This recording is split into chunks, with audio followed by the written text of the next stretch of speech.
Ato kanë qenë një nga çiftet më të dashura për publikun, po flasim për Shpëtim Saraçin dhe Mira Konçin. Sinjalet e para të ftojes së çiftit u kuptuan kur ato nuk e ndiqnin më njëri tjetrin në rrjetet sociale. Më pas kishin fshirë fotot që kishin dalë së bashku. E për të hequr të gjitha dyshimet e krizës që po kalonte çifti, çdo gjë doli në pa nga postimet e Mirës, ku u kuptua fare qartë se ato kishin një krizë në martesën e tyre. Më pas, shpëtimi erdhi në Shqipëri ndërsa Mira dhe fëmijët qëndruan në Amerikë. Çifti u divorcua, ndërkohë që Shpëtimi asnjëherë nuk pranoi të prononcohet rreth jetës së tij private dhe divorcit.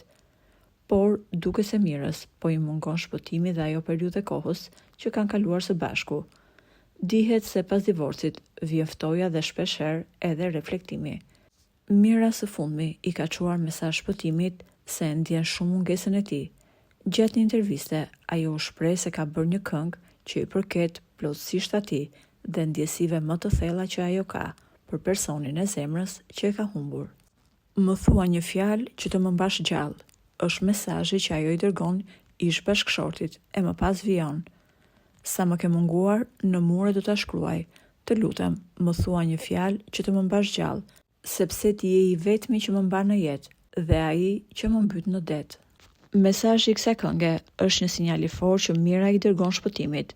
Fakti që ajo ka kohë që qëndron në Shqipëri, po shihet si një dritë jeshile për t'i dhënë një tjetër mundësi lidhjes së saj me Shpëtim Saraçin.